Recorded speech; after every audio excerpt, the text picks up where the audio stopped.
ನಮಸ್ಕಾರ. GTV news ಕನ್ನಡಕ್ಕೆ ಸ್ವಾಗತ. ನಾನು ನಿಮ್ಮ ವೆಂಕಟೇಶ್. ಬೆಂಗಳೂರು ದಕ್ಷಿಣ ಜಿಲ್ಲೆಯ ಅಂತಾರಾಷ್ಟ್ರೀಯ ಜಾನಪದ ಗಾಯಕ ಜೋಗಿಲ ಸಿದ್ದರಾಜುರವರು ಮಂಡಿಸಿದ ಜಾನಪದ ಗೀತೆಗಳ ಪರಂಪರೆ ಮತ್ತು ಪ್ರಯೋಗ ಎಂಬ ಪ್ರಬಂಧಕ್ಕೆ ಡಾಕ್ಟರ್ ಗಂಗೂಬಾಯಿ ಹಾನಗಲ್ ಸಂಗೀತ ವಿಶ್ವವಿದ್ಯಾಲಯವು 2025-26ನೇ ಸಾಲಿನ ಘಟಿಕೋತ್ಸವದಲ್ಲಿ ಜೋಗಿಲ ಸಿದ್ದರಾಜುರವರಿಗೆ ಡಾಕ್ಟರ್ ಆಫ್ ಲಿಟರೇಚರ್ ಪದವಿಯನ್ನ ಉನ್ನತ ಶಿಕ್ಷಣ ಸಚಿವ ಸುಧಾಕರ್ ಅವರು ನೀಡಿ ಗೌರವಿಸಿದ್ದಾರೆ. ಈ ಸಂದರ್ಭದಲ್ಲಿ ಮಾಗಡಿಯ ಮರಳಗೊಂಡಲಾದ ಸಾವನದುರ್ಗ ಜಂಗಲ್ ರೆಸಾರ್ಟ್ನಲ್ಲಿ ಜೋಗಿಲ ಸಿದ್ದರಾಜುರವರ ಸ್ನೇಹಿತರು ಜೋಗಿಲ ಸಿದ್ದರಾಜುರವರಿಗೆ ಸನ್ಮಾನಿಸಿ ಗೌರವಿಸಿದರು. ಈ ಸಂದರ್ಭದಲ್ಲಿ ಸಾವನದುರ್ಗ ಜಂಗಲ್ ರೆಸಾರ್ಟ್ನ ಮಾಲೀಕರಾದ ಪ್ರಕಾಶ್, ಯತೀಶ್, ಮಯೂರ್, ಚಂದ್ರಶೇಖರ್, ಚಿಕ್ಕಣ್ಣ, ಮಲ್ಲಿಗೆ ಜಗದೀಶ್, ದೊಡ್ಡಬಾಣಗೆರೆ ಮಾರಣ್ಣ, ಆನಂದ್, ಹರೀಶ್, ಶರವಣ, ಲೋಕೇಶ್ ಅವರುಗಳು ಹಾಜರಿದ್ದರು.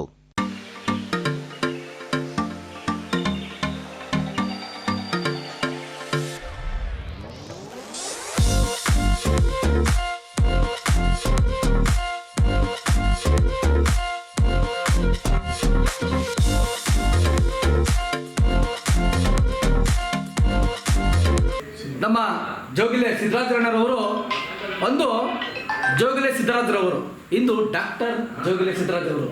ಯಾತಕ್ಕೋಸ್ಕರ ಈ ರೀತಿ ಪ್ರಶಸ್ತಿ ಬಂತು ಅಂದರೆ, ಅವರು ಬಡ ಕುಟುಂಬದಿಂದ ಹುಟ್ಟಿ ಅವರು ಹಲವಾರು ಕಷ್ಟಗಳನ್ನು ಅನುಭವಿಸಿ ಕೊನೆಗೆ ನಮ್ಮ ಹಳ್ಳಿ ಸೊಗಡು ಜಾನಪದ ಗೀತೆಗಳನ್ನು ತನ್ನ ಮೈಯಲ್ಲಿ ರೂಢಿ ಮಾಡಿಕೊಂಡು ಇಡೀ ನಮ್ಮ ರಾಜ್ಯ ಇರ್ಬೋದು, ನಮ್ಮ ದೇಶ ಇರ್ಬೋದು, ಹೊರ ದೇಶಗಳಲ್ಲಿ ಅದ್ಭುತವಾಗಿ ಅವರ ಗಾಯನವನ್ನು ಇಡೀ ರಾಜ್ಯದ ಉದ್ದಗಲಕ್ಕೂ, ಇಡೀ ದೇಶದ ಉದ್ದಗಲಕ್ಕೂ ಹಾಗೂ ಇಡೀ ವಿಶ್ವದ ಉದ್ದಗಲಕ್ಕೂ ಇವರ ಜಾನಪದ ಗೀತೆಯನ್ನು ಅದ್ಭುತವಾಗಿ ಹಾಡಿ ಅದರ ಅನುಭವವನ್ನು ಕಂಡು ಇಡೀ ನಮ್ಮ ರಾಜ್ಯ ಇರ್ಬೋದು, ದೇಶ ಇರ್ಬೋದು ಬಹಳ ಅದ್ಭುತವಾಗಿ ನೆಚ್ಚಿಕೊಂಡ್ರು. ಅದನ್ನು ಮನಗಂಡು ಮೈಸೂರು ವಿಶ್ವವಿದ್ಯಾನಿಲಯ ಇವರನ್ನು ಗುರುತಿಸಿ ಇವರಿಗೆ ಡಾಕ್ಟರೇಟ್ ಪ್ರಶಸ್ತಿ ಕೊಟ್ಟಿದೆ. ಆದರೆ ಇಡೀ ನಮ್ಮ ಸ್ನೇಹ ಬಳಗ ಇರಬಹುದು, ನಮ್ಮ ರಾಜ್ಯದ ಜನಪದ ಕಲಾವಿದರು ಇರಬಹುದು, ಎಲ್ಲರೂ ಇವರಿಗೆ ಅಭಿನಂದನೆ ಸಲ್ಲಿಸ್ತೀವಿ. ಯಾಕೆಂದರೆ ಬಡ ಕುಟುಂಬದಲ್ಲಿ ಹುಟ್ಟಿದವರು ಈ ಥರ ಸಾಧನೆ ಮಾಡಿರುವುದು ನಮ್ಮ ಅದ್ಭುತ. ಬಡ ಕುಟುಂಬಕ್ಕೆ ಒಂದು ಜಯ ಸಿಕ್ಕಿದೆ ಅಂತ ಹೇಳಕ್ಕೆ ಇಷ್ಟಪಡ್ತಿದ್ದೇನೆ. ಎಲ್ಲ ಬಡ ಕುಟುಂಬಕ್ಕೆ ಒಳ್ಳೆಯದಾಗಲಿ ಅಂತ ಹೇಳ್ತಾ ನಾನು ಎರಡು ಮಾತನ್ನು ಮುಗಿಸ್ತಿದ್ದೇನೆ. ಇವತ್ತು ಸಾಮಾನ್ಯ ವ್ಯಕ್ತಿಯಾಗಿ ನಮ್ಮ ಜೊತೆಯಲ್ಲಿ ಬೆರೆತು ಈ ಒಂದು ಕಾರ್ಯಕ್ರಮದಲ್ಲಿ ಭಾಗಿಯಾಗಿದ್ದಾರೆ. ಮೈಸೂರು ಯೂನಿವರ್ಸಿಟಿಯಿಂದ ಒಂದು ಡಾಕ್ಟರೇಟ್ ಪದವಿಯಿಂದ ಪಡೆದಿರ್ತಾರೆ. ಡಾಕ್ಟರೇಟ್ ಪದವಿ ಅಂದರೆ ನಾರ್ಮಲ್ ಆಗಲ್ಲ, ರಿಸರ್ಚ್ ಮಾಡಿ ಸಂಶೋಧನೆ ಮಾಡಿ ಅವರ ಒಂದು ಜನಪದ ವಿಭಾಗದಲ್ಲಿ ಸಂಶೋಧನೆ ಮಾಡಿ ಡಾಕ್ಟರೇಟ್ ಪದವಿಯನ್ನು ಪಡೆದಿರ್ತಾರೆ. ಅವರಿಗೆ ನಮ್ಮೆಲ್ಲರ ಪರವಾಗಿ, ರಾಜ್ಯದ ಪರವಾಗಿ ನಾವು ಇವತ್ತು ಒಂದು ಗೌರವವನ್ನು ಸೂಚಿಸ್ತಾ ಇದ್ದೀವಿ. ಅದಕ್ಕಾಗಿ ತಮ್ಮೆಲ್ಲರ ಪರವಾಗಿ ಒಂದು ಅಭಿನಂದನೆಗಳನ್ನ ಸಲ್ಲಿಸ್ತಾ ಇದ್ದೇವೆ. ಅವರು ಜನಪದದಲ್ಲಿ ಸಲ್ಲಿಸಿದಂಥ ಅನನ್ಯವಾದಂಥ ಗುರುತರವಾದಂಥ ಜವಾಬ್ದಾರಿಯುತವಾದಂಥ ಸ್ಥಾನವನ್ನು ಗುರುತಿಸಿ ಅವರಿಗೆ ಡಾಕ್ಟರೇಟ್ ಕೊಟ್ಟಿರೋದು ನಮಗಂತೂ ತುಂಬ ಸಂತೋಷ ಆಗುತ್ತೆ. 2 ದಶಕಗಳಿಂದಲೇ ಇವರು ಒಡ ಹುಟ್ಟಿದವರು ಅಂತಿದ್ದಾರೆ. ಮತ್ತು ಭಾಳ ಮುಖ್ಯವಾಗಿರ್ತಕ್ಕಂಥದ್ದು ನಿಗರ್ವಿ. ಜನಪದ ಎಲ್ಲ ಕಲೆಗಳ ಮೂಲ ಅಂತ ನಾವು ಕರಿತೀವಿ.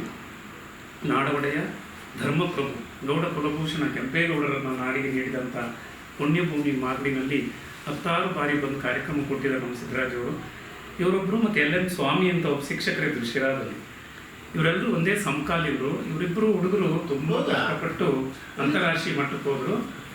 ಸಿದ್ದರಾಜು ವೈಶಿಷ್ಟ್ಯ ಏನಂದರೆ ಅವರ ತಾಯಿ, ತಂದೆ ಮತ್ತು ಗುರು ದೈವ ಎಲ್ಲ ಅವರಿಗೆ ಧ್ವನಿ ರೂಪದಲ್ಲಿ ಅವರಿಗೆ ಸಹಕಾರ ನೀಡ್ತಿದ್ದಾರೆ.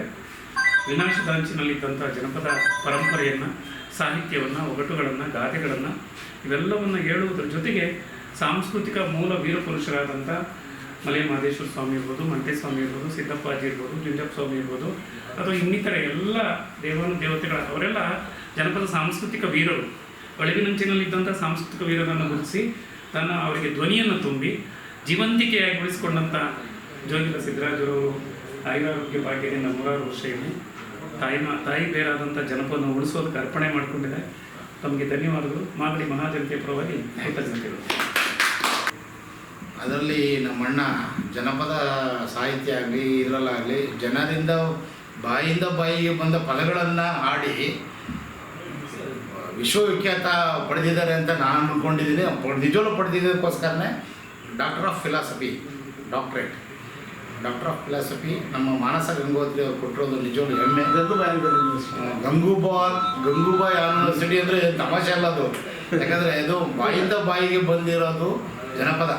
ಅದು ತುಂಬ ವರ್ಷಗಳು ಶತಮಾನಗಳ ಇದು ಬಂದಿರೋದ್ರಿಂದ ನಮ್ಮ ಅಣ್ಣವರು ನನ್ನ ತುಂಬ ದೊಡ್ಡ ಅಣ್ಣ ಅಂತಲೇ ಅನ್ಬೋದು. ಅದರಲ್ಲಿ ತುಂಬ ರಾಷ್ಟ್ರ ಮಟ್ಟದಲ್ಲೇ ಅಲ್ಲ, ಪ್ರಪಂಚ ಮಟ್ಟದಲ್ಲೇ ಎಲ್ಲ ಕಡೆ ಇದು ಮಾಡಿ ವಿಖ್ಯಾತ ಆಗಿದ್ದಾರೆ. ತುಂಬ ಇವರು ಹಾಡುಗಳು ಕೇಳ್ತಿದ್ರೆ ಸಣ್ಣ ಮಕ್ಕಳಲ್ಲ, ನಾವು ದೊಡ್ಡವರು ಸಹ ಅಷ್ಟೇ ಇದಾಗುತ್ತೆ. ಅವರಿಗೆ ಕೊಟ್ಟಿರೋದು ನಿಜವಾಗ್ಲೂ ನಮ್ಮ ಕನ್ನಡದಲ್ಲಿ ನಾವು ಕನ್ನಡಿಗರಾಗಿ ನಮ್ಮ ಕನ್ನಡದಲ್ಲಿ ನಮಗೆ ಹೆಮ್ಮೆ, ನಮ್ಮ ಹೆಮ್ಮೆ, ನಮ್ಮ ಕನ್ನಡಿಗರಾಗಿ ನಮ್ಮ ಹೆಮ್ಮೆ. ನಮ್ಮ ಸ್ನೇಹಿತ ಬಳಗ ಆಗಲಿ, ನಮ್ಮ ಹಿರಿಯರು ಕಿರಿಯರು ಮುದುಕರು ಮೋಡ್ರು ಎಲ್ಲರೂ ಬಳಗಕ್ಕೂ ನಮ್ಗೆ ಹೆಮ್ಮೆ. ನಿಜವಾಗ್ಲೂ ನಾವು ಖುಷಿಯಿಂದ ಅದನ್ನು ಹೆಮ್ಮೆನ ಹಂಚ್ಕೊಳ್ತಾ ಇದ್ದೀವಿ. ನಮ್ಮ ಅಣ್ಣವರಿಗೆ ಇದು ಡಾಕ್ಟ್ರೇಟ್ ಕೊಟ್ಟು ಇದು ಮಾಡಿರೋದಕ್ಕೆ ನಮಗೆ ಹೆಮ್ಮೆ ಇರೋದ್ರಿಂದ ಇನ್ನೂ ಮುಂದಕ್ಕೂ ಇದೇ ಥರ ನಮ್ಮ ಈ ಥರದನ್ನು ಐಡೆಂಟಿಫೈ ಮಾಡಿ ನಮ್ಮ ಕನ್ನಡ ಬಳಗ ಬೆಳಗಿಸ್ಬೇಕು. ಅಣ್ಣವರು ನಮ್ಮಂಥ ಸಣ್ಣ ಮಕ್ಕಳಿಗೆ ಮಾರ್ಗದರ್ಶನ ತೋರಿಸಿ ನಾವು ಬೆಳಗಬೇಕು ಅಂತ ಆಶೀರ್ವಾದ ಮಾಡ್ತಾರೆ ಅಂತ ನಾವು ನಂಬ್ಕೊಂಡಿದ್ವಿ. ಮಾಡ್ತಾರೆ. ಇದ್ರ ಮೇಲೆ ನಾವು ಅಣ್ಣವ್ರಿಗೆ ಮುಂದೆ ನಿಂತ್ಕೊಂಡು ನಾವು ಮಾತಾಡಿದ್ದಕ್ಕೆ ತುಂಬ ಖುಷಿ ಆಗ್ತಾಯಿದೆ. ಅಣ್ಣ ಥ್ಯಾಂಕ್ ಯು ಅಣ್ಣ. ವೆರಿ ಹಾಟ್ಲಿ. ಬಂಧುಗಳೇ, ಮೊದಲು ರಾಮನಗರ ಜಿಲ್ಲೆ, ಈಗ ಬೆಂಗಳೂರು ದಕ್ಷಿಣ ಜಿಲ್ಲೆ. ಬೆಂಗಳೂರು ದಕ್ಷಿಣ ಜಿಲ್ಲೆಯ ಜನಪದ ಮನಸ್ಸುಗಳು ಈ ದಿನ ನನಗೆ ಪ್ರೀತಿಯಿಂದ ಅಭಿನಂದನೆ ಮಾಡ್ತಾರಂಥ ಸಂದರ್ಭದಲ್ಲಿ ನನಗೆ ನೆನಪು ಬರುವಂಥ ಒಂದು ಭಾಳ ಅದ್ಭುತವಾದಂಥ ನಮ್ಮ ಜನಪದ ಗೀತೆ. ಇನ್ನೆಲ್ಲಿ ನೋಡಲಿಂತ ಬಳೆಯ ಬಳೆಗರ ಶೆಟ್ಟಿ ಕೊಂಡೋಗೋ ನನ್ನ ತವರಿಗೆ, ಹೋಗಿ ಬಾರಯ್ಯ ತವರಿಗೆ, ಕೊಂಡೋಗೋ ನನ್ನ ತವರಿಗೆ. ಈ ಹಾಡು ತವರಿನ ಮಹತ್ವವನ್ನು ತೋರುತ್ತೆ. ಹಾಗಾಗಿ ಮಾಗಡಿ ನನಗೆ ತವರು. ಯಾಕಂದರೆ ನಾವು ಬೆಂಗಳೂರು ಗ್ರಾಮಾಂತರ ಜಿಲ್ಲೆಯಲ್ಲಿ ಇದ್ದಂಥವ್ರು. ಇವತ್ತು ಗ್ರಾಮಾಂತರ ಬೇರೆ, ರಾಮನಗರ ಜಿಲ್ಲೆ ಆದಮೇಲೆ ಇವತ್ತು ಬೆಂಗಳೂರು ದಕ್ಷಿಣ ಜಿಲ್ಲೆ ಆಗಿದೆ. ನನ್ನ ಅಕ್ಕರೆಯ ಅಣ್ಣ ನನ್ನನ್ನು ಪ್ರೀತಿಯಿಂದ ಪಾಲನೆ ಮಾಡಿ ಪೋಷಣೆ ಮಾಡಿ ನನ್ನೆಲ್ಲ ಥರದ ಚಟುವಟಿಕೆಗಳಿಗೆ ನಾನು ಯುವಕನಾಗಿದ್ದಂಥ ಸಂದರ್ಭದಲ್ಲಿ ನನಗೆ ಬೆಂತಂಥ ಅಣ್ಣ ಅಂದರೆ ನನ್ನ ಮಾಗಡಿಯ ನಮ್ಮ ಮಾರಣ. ನನಗಿದ್ರೆ ಅವರು ವೃತ್ತಿಯಿಂದ ಶಿಕ್ಷಕರು. ಆದರೆ ನನಗೆಷ್ಟು ಖುಷಿ ಕೊಡುತ್ತೆ ಅಂದರೆ ಇವತ್ತು ನನ್ನೆಲ್ಲ ಬಳಗ ಮಾಗಡಿನಲ್ಲಿ ಬಂದು ಅಭಿನಂದನೆ ಮಾಡ್ತಾ ಇರೋದು ನನಗೆ ಭಾಳ ಖುಷಿ ಕೊಟ್ಟಿದೆ. ಯಾಕಂದ್ರೆ ನಾನು ಮೊದಲೇ ಹೇಳಿದೆ ತವರು ಅಂತ. ಇವತ್ತಿನ ಈ ಕಾರ್ಯಕ್ರಮದಲ್ಲಿ ನಮ್ಮ ಮಾಗಡಿ ಮಲ್ಲಿಗೆಯ ಜಗ್ಗಣ್ಣ ಅಂದರೆ ಒಂಥರ ನಾವೆಲ್ಲರೂ ಮರುಗೋಗ್ಬಿಡ್ತೀವಿ. ಜಗ್ಗಣ್ಣನ ನೇತೃತ್ವನೇ ಬೇರೆ. ನಮ್ಮ BDA ಚಿಕ್ಕಣ್ಣ, ನಮ್ಮ ಬೆಂಗಳೂರು ಡೆವಲಪ್ಮೆಂಟ್ ಅಥಾರಿಟಿ ಅಂದರೆ ದೊಡ್ಡದು, ಆದರೆ BDA ಚಿಕ್ಕಣ್ಣ ಅಂದರೆ ನಮಗೆ ದೊಡ್ಡದು. ನಮ್ಮ ಚಿಕ್ಕಣ್ಣ ಅವ್ರ ನೇತೃತ್ವದಲ್ಲಿ ಎಲ್ಲ ಬಂಧುಗಳು ಬಂದಿದ್ದಾರೆ. ಇವತ್ತು ನಮ್ಮ ವಕೀಲರು ಚಂದ್ರಶೇಖರ್ ಅವರು ಬಂದಿದ್ದಾರೆ, ನಮ್ಮ ಅಂಜನಮೂರ್ತಿ ಅವರು ಬಂದಿದ್ದಾರೆ, ನಮ್ಮ ನಿವೃತ್ತ ಪೊಲೀಸ್ ಅಧಿಕಾರಿ ಅಣ್ಣಾಜಿಯವ್ರು ಬಂದವ್ರೆ, ನಮ್ಮ ಲೋಕೇಶ್ ಅಣ್ಣ ಬಂದವ್ರೆ, ಆಮೇಲೆ ಶರವಣ ಅವ್ರು ಬಂದವ್ರೆ, ಎಲ್ಲರೂ ನಮ್ಮ ಪ್ರಕಾಶ್ ಅಣ್ಣ ಬಂದವ್ರೆ, ಎಲ್ಲರೂ ಶಂಕರು ಬಂದವ್ರೆ. ಇವರೆಲ್ಲರೂ ಸೇರಿಕೊಂಡು ನನಗೆ ಇವತ್ತು ಅಭಿನಂದನೆ ಅಂದಾಗ ನನಗೆ ಎಷ್ಟು ಖುಷಿ ಆಗುತ್ತೆ ಅಂದರೆ ಬಂಧುಗಳೇ, ಇದು ಅಭಿನಂದನೆ ಅಲ್ಲ, ತವರು ಮನೆಯ ಬಾಗಿನ ಅಂತ ನಾನು ಭಾವಿಸ್ತೀನಿ. ನನಗೆ ಏನು ಖುಷಿ ಅಂತ ಅಂದರೆ ನನ್ನ ನಿರಂತರ ಜನಪದ ಒಂದು ಜನಪದ ಯಾನವನ್ನು ಮಾಡ್ತಾ ಬಂದಂಥ ಸಂದರ್ಭದಲ್ಲಿ ನನಗೂ ಮಾರಣ್ಣವ್ರಿಗೆ ನಾವು ವಿಜ್ಞಾನ ಚಳವಳಿಯಲ್ಲಿ ನಾವು ಮತ್ತು ಸಾಕ್ಷರತಾ ಆಂದೋಲನದಲ್ಲಿ ಮಾರಣ್ಣವರು ನಮ್ಮನ್ನು ಬೆಳೆಸ್ತಂಥವ್ರು. ನಾವು ಇದೇ ಗ್ರಾಮಾಂತರ ಜಿಲ್ಲೆ ಮಾಗಡಿನಲ್ಲಿ ಬಂದು ಬೀದಿ ನಾಟಕ ಮಾಡಿದಂಥ ಸಂದರ್ಭದಲ್ಲಿ ಇವತ್ತು ನಾವು ಸಾಲು ಮರದ ತಿಮ್ಮಕ್ಕ ಅಂತ ಹೇಳ್ತೀವಿ. ನಮ್ಮ ಅಜ್ಜಿ ಅವ್ರ ಬಗ್ಗೆ ಮೊಟ್ಟ ಮೊದಲ ಮುನ್ನುಡಿನ ಬರೆದಂಥವ್ರು ನಮ್ಮ ಮಾರಣ್ಣ. ನಾವು ಭಾಳ ಖುಷಿ ಕೊಡುವಂಥ ವಿಷಯ. ಇವತ್ತು ನನಗೆ ಈ ನಮ್ಮ ತವರು ನೆಲದಲ್ಲಿ ಅಭಿನಂದನೆ ಮಾಡ್ತಾ ಇರೋದು ನಮ್ಮ ಏನು ಸಾವನದುರ್ಗ ಜಂಗಲ್ ರೆಸಾರ್ಟ್ನ ಮಾಲೀಕರಾದಂಥ ಮತ್ತು ವಕೀಲರಾದಂಥ ಪ್ರಕಾಶ್ ಅಣ್ಣವರ ಸ್ಥಳದಲ್ಲಿ ಜಂಗಲ್ ರೆಸಾರ್ಟಲ್ಲಿ ನನಗೆ ಅಭಿನಂದನೆ ಮಾಡ್ತಿರೋದು ನಾನು ಮೊದಲೇ ಹೇಳಿದಂತೆ ಒಂದು ತವರು ಮನೆಯ ಬಾಗಿನ ಅಂತ ಭಾವಿಸ್ತೀನಿ. ನನಗೆಲ್ಲರೂ ಸೇರಿ ಇವತ್ತು ಕೊಡ್ತಿರ್ತಕ್ಕಂಥ ಈ ಒಂದು ಗೌರವ ನನಗೆ ತವರು ಮನೆಯ ಬಾಗಿನ. ಈ ತವರು ಮನೆಯ ಬಾಗಿನವನ್ನು ಜನ್ಮಾಂತರ ನೆನೆಸ್ಕೊತೀನಿ. ಈವರೆಗೂ ನಾನು 18 ರಾಷ್ಟ್ರಗಳನ್ನು ಸುತ್ತಿ ಜನಪದ ಗೀತೆಯನ್ನು ಹಾಡಿದರೂ ಕೂಡ ನಾನು ಹಾಡೋದೇ ಜನಪದ. ನಾನು ಜನಪದವೇ ಉಸಿರು, ಜನಪದವೇ ಬದುಕಾಗಿಸ್ಕೊಂಡಿದ್ದೀನಿ. 3 ವರ್ಷಗಳ ಕಾಲ ನಿರಂತರವಾಗಿ ನಾನು ಅಧ್ಯಯನ ಮಾಡಿದಂಥ ಜನಪ್ರಿಯ ಜನಪದ ಗೀತೆಗಳು, ಪರಂಪರೆ ಮತ್ತು ಪ್ರಯೋಗ ಅನ್ನೋ ಪ್ರಬಂಧಕ್ಕೆ ಡಾಕ್ಟರ್ ಗಂಗೂಬಾಯಿ ಹಾನಗಲ್ ಸಂಗೀತ ಮತ್ತು ಪ್ರದರ್ಶನ ಕಲೆಗಳ ವಿಶ್ವವಿದ್ಯಾಲಯ ನನಗೆ ಈ ವರ್ಷ 2025-26ನೇ ಸಾಲಿನಲ್ಲಿ ಡಾಕ್ಟರೇಟ್ ಪದವಿಯನ್ನು, ಡಾಕ್ಟರ್ ಆಫ್ ಲಿಟ್ರೇಚರ್ ಪದವಿಯನ್ನು ನೀಡಿ ಗೌರವಿಸಿದೆ. ಅದನ್ನು ಇಟ್ಕೊಂಡು ಇವರೆಲ್ಲರೂ ನಮ್ಗೆ ಸಂಭ್ರಮ ಪಡ್ತಾ ಇರೋದು ನನಗೆ ಭಾಳ ಖುಷಿಯಾಗಿದೆ. ಈ ಸಂಭ್ರಮದಲ್ಲಿ ನಾನೂ ಭಾಗಿಯಾಗಿದ್ದೀನಿ. ಬಂಧುಗಳೇ, ಇದು ನನಗೆ ನಾನು ಹೇಳಿದ ನನ್ನ ತವರು ಮನೆ ಬಾಗಿನ ಮುಂದೆ ಹೆಚ್ಚು ಜವಾಬ್ದಾರಿನ ಹೆಚ್ಚಿಸ್ತಾ ಇದೆ. ಇವರೆಲ್ಲರ ಪ್ರೀತಿಗೆ ನಾನು ಆಭಾರಿಯಾಗಿದ್ದೀನಿ ಅಂತ ಹೇಳೋದಕ್ಕೆ ಇಷ್ಟಪಡ್ತೀನಿ.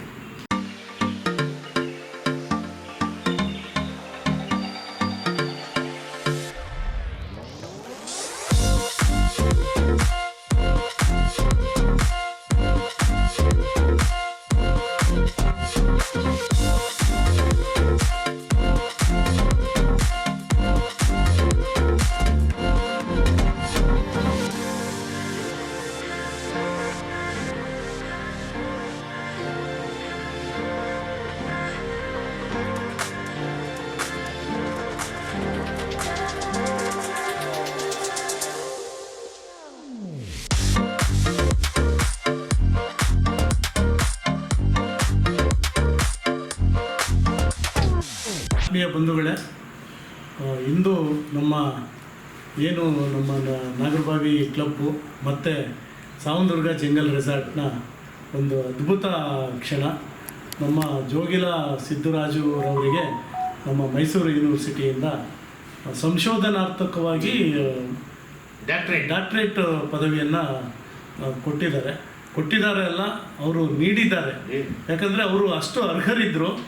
ಅವರ ಸೇವೆ ತುಂಬ ಹಿಂದೆ 3-4 ವರ್ಷ ಅಥವಾ 5 ವರ್ಷಗಳ ಮುಂಚಿತವಾಗಿ ಅವರು ಕಲಾ ಸೇವೆಗೆ, ನಮ್ಮ ಜನಪದ ಸಾಹಿತ್ಯದ ಸೇವೆಗೆ ಅವರ ಕೊಡುಗೆ ಅಪಾರವಾಗಿತ್ತು. ಇವಾಗ ಕೊಟ್ಟಿರೋದು ಸ್ವಲ್ಪ ತುಂಬ ತಡವಾಗಿದೆ ಅಂತ ಅಂದರೂ ನಮಗೆ ಇವಾಗ ಸಂತೋಷದ ವಿಚಾರ. ಒಂದು ನಮಗೆ ನಮ್ಮ ಆತ್ಮೀಯರು ಅವ್ರ ಬಗ್ಗೆ ಮಾತಾಡ್ತಾ ಹೇಳ್ತಾಯಿದ್ರು, ನಾವೆಲ್ಲ ಏನು ರೈತ ಕುಟುಂಬದಿಂದ, ಆರ್ಥಿಕ ದುರ್ಬಲ ವರ್ಗದಿಂದ ಬಂದಿದ್ದು ಸಾಧನೆ ಮಾಡಿದ್ದೀವಿ ಅಂತ. ನನ್ನ ಅಭಿಪ್ರಾಯದಲ್ಲಿ ನಾವು ಯಾರು ರೈತ ಕುಟುಂಬದಿಂದ ಆರ್ಥಿಕ ದುರ್ಬಲರಿದ್ದೀವಿ ಅವರೇ ಪ್ರಪಂಚ ರೂಲ್ ಮಾಡಿರೋದು, ಅವರೇ ರಿಸರ್ಚರ್ಸು, ಅವರೇ ಸಂಶೋಧಕರಾಗಿರೋದು. ಆರ್ಥಿಕ ಸಬಲರ ಕುಟುಂಬದಿಂದ ಬಂದಿರೋರು ಅದಾನಿ, ಅಂಬಾನಿ, ಮಲ್ಯ ಅವ್ರ ಕುಟುಂಬದಿಂದ ಯಾರೂ ಸಂಶೋಧಕರಾಗಿಲ್ಲ, PhD ಪದವಿ ಪಡೆದಿಲ್ಲ, ಅಥವಾ ಒಂದು ಯಾವುದು ಸಂಶೋಧನೆ. ನಾನು ಸಾಹಿತ್ಯ ಬಿಟ್ಟು ಆಚೆಗೆ ಮಾತಾಡೋದಾದರೆ ನಮ್ಮ ವಿದ್ಯುತ್ ಕಂಡುಹಿಡ್ದಿರೋರು, ರೈಲ್ವೆ ಕಂಡುಹಿಡ್ದಿರೋರು ಎಲ್ಲರೂ ಅನಕ್ಷರಸ್ಥರು. ಆಮೇಲೆ 4ನೇ ತರಗತಿ 5ನೇ ತರಗತಿಗೆ ಶಾಲೆ ಬಿಟ್ಟವರು. ಅವರಿಂದನೇ ನಮ್ಮ ರಾಷ್ಟ್ರ, ಭೂಮಿ ಸುಸಂಸ್ಕೃತವಾಗಿ, ಸಾಹಿತ್ಯಿಕವಾಗಿ ಅವರಿಂದನೇ ಉಳ್ಕೊಂಡಿರೋದು. ಏನು ವಿದ್ಯಾವಂತರ ಮಕ್ಕಳು ಅಥವಾ ಆರ್ಥಿಕ ಸ್ಥಿತಿವಂತರ ಮಕ್ಕಳು ಕಲೆ, ಸಾಹಿತ್ಯ, ಏನು ನಮ್ಮ ಸಾಮಾಜಿಕ ಕಳಕಳಿನೇ ಇಲ್ಲ ಅವರಿಗೆ. ಅವ್ರಿಗೇನು ಆದಾಯ ಇರುತ್ತೆ, ಊಟ ಮಾಡ್ತಾರೆ, ಹೋಗ್ತಾರೆ. ಅವ್ರಿಗೆ ಕಲೆ ಸಾಹಿತ್ಯ, ಸಾಮಾಜಿಕ ಸಾಹಿತ್ಯ ಇಲ್ಲ. ಹಾಗಾಗಿ ಇನ್ಮೇಲೆ ನಾವು ಕೆಳವರ್ಗದಿಂದ ಬಂದಿದ್ದೀವಿ, ಆರ್ಥಿಕ ಅನಾನುಕೂಲ ಅನ್ನೋ ಮಾತನ್ನು ತೆಗೆದಾಕ್ಬಿಡ್ಬೇಕು. ನಾವೇ ಅಚೀವರ್ಸು. ಅದಕ್ಕೆಲ್ಲ ತುಂಬ ಉದಾಹರಣೆಗಳಿದೆ. ಯಾಕಂದರೆ ನಮ್ಮ ಮಾರಣ್ಣ ಸಾರು ಇವರೆಲ್ಲ ಇತಿಹಾಸಕಾರರಿದ್ದಾರೆ. ಅವ್ರ ಮುಂದೆ ನಾನು ಜಾಸ್ತಿ ಹೇಳೋಕ್ಕಾಗಲ್ಲ. ಯಾಕಂದ್ರೆ ನನ್ನ ಉದ್ಯೋಗ ವಕೀಲ ವೃತ್ತಿ ಇದ್ದಿದ್ದರಿಂದ ನಾನು ವಿದ್ಯಾರ್ಥಿ ದಿಸೆಯಿಂದ ಏನು ನಾನು ವಿದ್ಯಾಭ್ಯಾಸ ಮಾಡಿದ್ದೀನಿ ಅದರಲ್ಲಿ ತಿಳ್ಕೊಂಡಿರೋದು ಒಂದು ಭಾಗದಲ್ಲಿ ನಾನು ಈ ವಿಚಾರಗಳೆಲ್ಲ ಹೇಳ್ತಾ ಇದ್ದೀನಿ. ನಮ್ಮ ರಾಜ್ಯ ಎಷ್ಟು ಸುಭಿಕ್ಷವಾಗಿದೆ, ಎಷ್ಟು ಸಾಂಸ್ಕೃತಿಕವಾಗಿ ಬೆಳೆದಿದೆ, ಇಡೀ ರಾಷ್ಟ್ರವನ್ನು ಆಳಿದ್ದು, ಮತ್ತು ಇಡೀ ಪ್ರಪಂಚದಲ್ಲಿ ಕನ್ನಡ ಜನಪದ ರಾಣಿ, ಏನು ಲಿಪಿಗಳ ರಾಣಿ, ಸಾಂಸ್ಕೃತಿಕ ರಾಣಿ. ಇಡೀ ಪ್ರಪಂಚದಲ್ಲಿ ಎಲ್ಲೂ ಲಿಪಿ, ಮಾತಾಡೋದು, ಸಾಹಿತ್ಯ ಎಲ್ಲೂ ಪ್ರಪಂಚದಲ್ಲಿ ಪ್ರಪ್ರಥಮವಾಗಿದ್ದಿದ್ದು ನಮ್ಮ ಕನ್ನಡ. ಆ ಜನಪದದಲ್ಲಿ ನಮಗೆ ನಮ್ಮ ಸಿದ್ದರಾಜುರವ್ರಿಗೆ, ಆತ್ಮೀಯರಿಗೆ ಜನಪದ ಗೌರವ ಡಾಕ್ಟ್ರೇಟ್, ಗೌರವ ಅಲ್ಲ ಡಾಕ್ಟ್ರೇಟ್ ಸಾಕಿರೋದು. ಗೌರವ ಡಾಕ್ಟ್ರೇಟ್ ಅಂದರೆ ಅದು ರಿಸರ್ಚ್ ಡಾಕ್ಟ್ರೇಟ್, ಸಂಶೋಧನಾ ಡಾಕ್ಟ್ರೇಟ್ ಸಿಕ್ಕಿರೋದು ನಮಗೆಲ್ಲ ತುಂಬ ಹೆಮ್ಮೆಯ ವಿಚಾರ. ಆಮೇಲೆ ಅವರು ಸೇವೆ ಇನ್ನೂ ಅವ್ರಿಗಿನ್ನ ಚಿಕ್ಕ ವಯಸ್ಸಿದೆ. ಅವ್ರ ಸೇವೆ ಇನ್ನೂ ಪ್ರಪಂಚದಾದ್ಯಂತ ಬೆಳಗಲಿ. ಅದು ಬೆಳಗಲಿ. ಯಾಕೆ ನಾವು ಇಷ್ಟೆಲ್ಲ ನಾವು ಸಂತೋಷ ಪಡ್ತಿದ್ದೀವಿ ಅಂದರೆ ನಮ್ಮ ಕನ್ನಡ ಜನಪದ ಗೀತೆಗಳನ್ನು, ಸಾಹಿತ್ಯವನ್ನು ಪ್ರಪಂಚ ಕನ್ನಡ ನಶಿಸಿ ಹೋಗ್ತಿದೆ ಅನ್ನೋ ಕಾಲದಲ್ಲಿ ಪ್ರಪಂಚಕ್ಕೆ ಪ್ರಚಾರ ಎಲ್ಲ ಮಾಡ್ತಿರೋದ್ರಿಂದ ನಮ್ಮೆಲ್ಲರ ನೈತಿಕ ಧೈರ್ಯ, ಆರ್ಥಿಕ, ಸಾಮಾಜಿಕ ಸಹಕಾರ ಅವ್ರ ಹಿಂದ್ಗಡೆ ಇರುತ್ತೆ. ಅವರಿಂದ ಇಡೀ ನಮ್ಮ ಕನ್ನಡ ನಾಡಿನ ಜನತೆಯೇ ಅವರಿಂದ ಇರುತ್ತೆ. ಯಾಕಂದರೆ ನಮ್ಮ ಭಾಷೆ, ನಮ್ಮ ನಾಡು ನುಡಿಯನ್ನು ಬೆಳೆಸ್ತಾ ಇರೋರು. ಬೇರೆ ಲ್ಯಾಂಗ್ವೇಜಲ್ಲಿ ಅವ್ರು ಹಾಡು ಹೇಳಿದ್ದಾರೆ, ರಾಕ್ ಸಾಂಗ್ ಮಾಡಿದ್ದಾರೆ ಅಂದರೆ ನಮ್ಗೆ ಆಗೋದಿಲ್ಲ. ನಮ್ಮ ಭಾಷೆ ಹೋಗೋದೂ ಇಲ್ಲ. ಯಾಕಂದರೆ ಪ್ರಪಂಚಕ್ಕೆ ಮೊದಲನೇ ಭಾಷೆ ಇರೋದ್ರಿಂದ ಹೋಗೋದಿಲ್ಲ. ಅದು ಭಾಷೆ ಯಾರಿಂದ ಬೆಳೆದಿದೆ ಅಂದರೆ ನಾನು ಬೇರೆ ಅರ್ಥ ತಿಳ್ಕೊಳ್ಬಾರ್ದು. ವಿದ್ಯಾವಂತರಿಂದ ಅಥವಾ ಸುಶಿಕ್ಷರಿತ ಅಥವಾ ಶ್ರೀಮಂತರಿಂದ ನಮ್ಮ ಭಾಷೆ ಉಳ್ಕೊಂಡಿಲ್ಲ. ನಮ್ಮ ಭಾಷೆ ಕನ್ನಡ ಭಾಷೆ ಉಳ್ಕೊಂಡಿರೋದು ನಾವು ರೈತಾಪಿ ವರ್ಗ, ರೈತಾಪಿ ವರ್ಗ ಗ್ರಾಮೀಣ ಭಾಗದಿಂದ ಉಳ್ಕೊಂಡಿದೆ. ಪ್ರಪಂಚನ ರೂಲ್ ಮಾಡ್ತಾ ಇರೋದು, ನಮ್ಮ ಇಂಗ್ಲೆಂಡ್ನ ರೂಲ್ ಮಾಡಿದ್ದು ನಮ್ಮ ಕನ್ನಡಿಗರು ಒಬ್ಬರು. ಆಮೇಲೆ ಬೇರೆ ಅಮೇರಿಕಾದಲ್ಲಿರೋ ಚೀಫ್ ಜಸ್ಟಿಸ್ ನಮಗೆ ಮರ್ತಿದ್ದೀನಿ. ಆ ಥರ ಎಲ್ಲ ದೇಶಗಳಲ್ಲಿ ಚೀಫ್ ಜಸ್ಟಿಸ್ ಇರ್ಬೋದು, ಬೇರೆ ಬೇರೆ ಹುದ್ದೆಯಲ್ಲಿರ್ಬೋದು. ಅಮೇರಿಕಾದಲ್ಲಿರೋ ಈ ಹಾಲಿ ಅಧ್ಯಕ್ಷರ ಸಲಹೆಗಾರರೆಲ್ಲ ನಮ್ಮ ಕನ್ನಡಿಗರು, ಭಾರತೀಯರು. ನಾಸಾದಲ್ಲಿದ್ದವರು ಕನ್ನಡಿಗರು, ಭಾರತೀಯರು. ಹೀಗಾಗಿದೆ. ಅವರ ಸಾಲಿಗೆ ನಮ್ಮ ಸಿದ್ದರಾಜುರವರು ಸೇರಿದ್ದಾರೆ. ನಮಗೆಲ್ಲ ತುಂಬ ಸಂತೋಷ ಆಗಿದೆ. ಅವರನ್ನು ಮತ್ತೊಮ್ಮೆ ಅಭಿನಂದಿಸುತ್ತಾ ನಮ್ಮ ಒಂದು ಈ ಸದಾವಕಾಶ ಎಲ್ಲಿ ಉಪಯೋಗಿಸ್ಕೊಳ್ಳೋಕ್ಕೆ ಸಿಕ್ಕಿದ್ದು ನಮಗೆ ತುಂಬ ಹೆಮ್ಮೆ. ನಮಗೆ ಒಂದು ಹೆಮ್ಮೆ. ನಮ್ಮ ಸಂಸ್ಥೆ ಯಾವುದು, ನಮ್ಮ ಈ ಸಾವಂದುರ್ಗ ಜಂಗಲಾಡು ಸಂಸ್ಥೆಯಲ್ಲಿ ಅವ್ರನ್ನ ಅಭಿನಂದಿಸೋದಕ್ಕಿಂತ ದೊಡ್ಡ ಒಂದು ಪುಣ್ಯದ ಫಲ. ನಮ್ಮ ಕನ್ನಡ ನಾಡು ನುಡಿಗೆ ಸೇವೆ ಸಲ್ಲಿಸಿದವ್ರ ಜೊತೆ ನಾವು ಇದ್ದೀವಿ ಅನ್ನೋ ಒಂದು ಸೌಲಭ್ಯ ಮತ್ತು ಸೌಕರ್ಯದ ವಿಚಾರ ನಮ್ಗೆ ಅನುಕೂಲ ಆಗಿದೆ. ಅವ್ರಿಗೆ ದೇವರು ಸದಾ ಈ ಥರ ಶಕ್ತಿ ಕೊಡಲಿ. ಅವ್ರ ಹಿಂದೆ ನಾವು ಇರ್ತೀವಿ. ಕನ್ನಡದ ಜೊತೆಗೆ ಅವ್ರ ಜೊತೆಗೆ ಹೋರಾಟ ಮಾಡೋದಕ್ಕೆ ಅಥವಾ ಸಲಹೆ ಕೊಡೋದಕ್ಕೆ, ಸಾಹಿತ್ಯ ಬೆಳೆಸೋದಕ್ಕೆ ನಾವು ಅವ್ರ ಜೊತೆ ಸಹಕಾರ ಮಾಡ್ತೀವಿ ಅಂತೇಳಿ ಎಲ್ರಿಗೂ ಹೊಂದಿಸ್ತೀನಿ. ಜೈ ಕರ್ನಾಟಕ.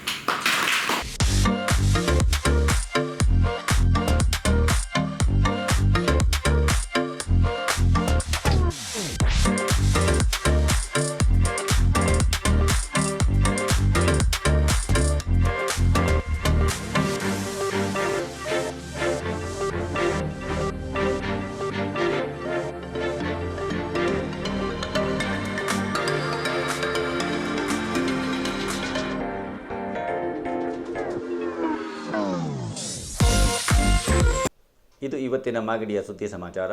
ನಿರಂತರ ಸುದ್ದಿ ಸಮಾಚಾರಕ್ಕೆ ವೀಕ್ಷಿಸಿ ನಿಮ್ಮ GTV ನ್ಯೂಸ್ ಕನ್ನಡವನ್ನು. ವಂದನೆಗಳು.